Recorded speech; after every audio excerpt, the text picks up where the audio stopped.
Hello, I want to show you today a very interesting and simple printmaking process, monotype. So we see a black rectangular window here. So there is ink here on top of the glass. I've been printing my Linocut earlier today, printed a few, and this is like leftovers of ink that I had to roll on the glass using this roller and using Daniel Smith relief print making ink. It could be done with some other inks. Now I have this beautiful sheet of KitaKata paper, and I'll put it's a print making paper, mostly used for linocut, woodcut process, for relief printing. So I'll put my sheet of paper here, and I'll use just a simple tape to secure it so it doesn't move. And then I'll start making lines on top of the paper, and this is going to be a back side of the paper. I'll make marks because it's see-through and I see that opening there. So I'll try to make a portrait here. We'll start drawing on the back side of this paper, and because I have ink on the surface of the glass, then wherever I apply pressure, the ink is gonna be kind of printing. I'm applying pressure, so the paper will pick up the ink that I have on the glass. I want to check if it's not over inked. It looks okay, but I still have to be kind of careful not to apply too much pressure. And it's gonna be a female portrait here.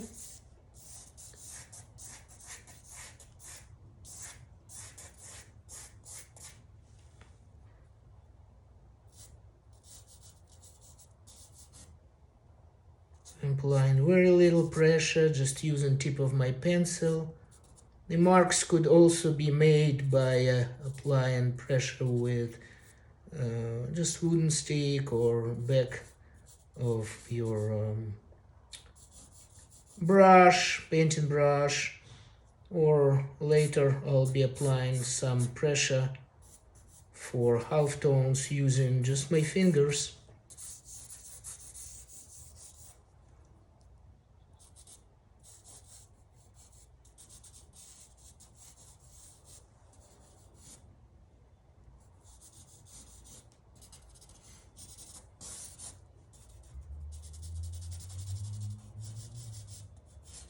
Applying slightly more pressure here.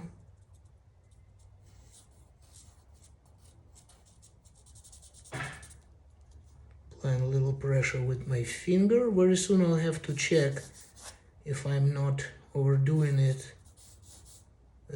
Too much ink is not good, too little ink is not good either. And so we have to peek every now and then to make sure everything is cool. Yeah, it's happening, so it's not too bad.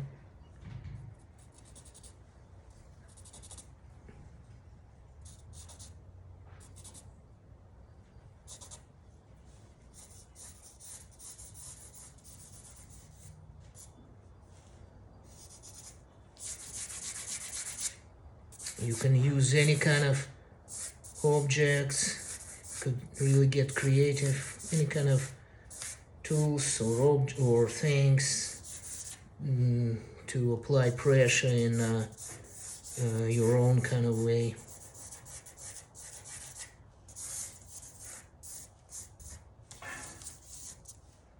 Okay, so I'll start applying more pressure using my fingers for halftones here in eye area, in the area of nose. Just trying to kind of sculpt the form. This monotype I'm trying to create is based on a live sketch I made previously. Okay, let's pick again. Yeah, it's happening okay. Still, we have to be careful. And now I see that I can start being a little bit more brave because all the main lines are here. The construction of the face. And so now I can apply more pressure in certain areas for eyebrows, for eyelashes, and wherever I have darker tonal values.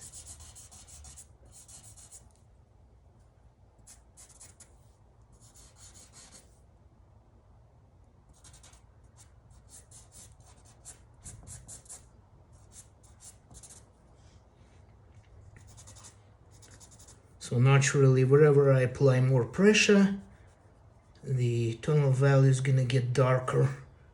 So I have to really be careful. Try not to apply too much in the areas where I don't want to have a very dark tonal value.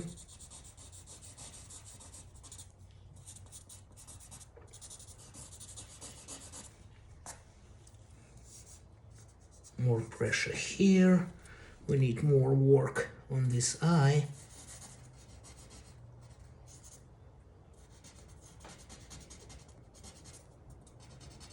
Here as well.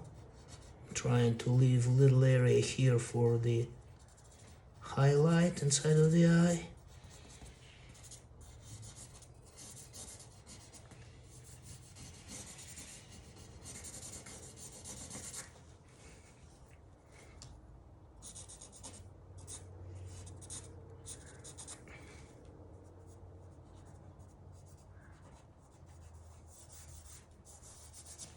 Okay. Very soon I want to peek again and make sure that everything's still okay, not overdone.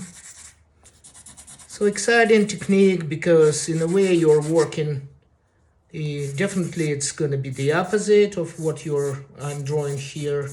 But still, even though I am able to peek every now and then, still in a way it's a work kind of blind. So you're hoping for certain things, but oftentimes what you get is not what you planned. So there's plenty of space for interesting accidents and such. So you know what I mean. So it's not always that things that I can control, and it teaches you to kind of let go and not to over control what you do and hope that somehow the accident will be helpful for you in this case. Yes, it's happening. I want to try to make just a few more lines, and I think now I know where. Okay, I'm going on the edges a little bit to give some half tone around that window. Slightly darker here, darker here. If I have to, I can work with my fingernails, hoping that those lines will be thinner than the ones that were produced by applying pressure using a pencil. Okay, let me pick again.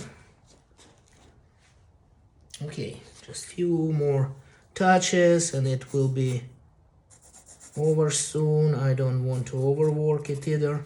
Sometimes it's better not to kind of finish it than overdo it, because when you overdo it, there's no way to go back. There's no way to erase with this kind of technique, if you know what I mean. Just a few more things here. So I work with this model often, and I kind of know by heart her features, and so it kind of helps a little bit.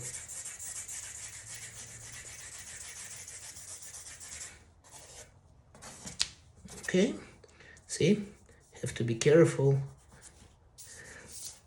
Okay, let me pick one more time and very soon it will be over.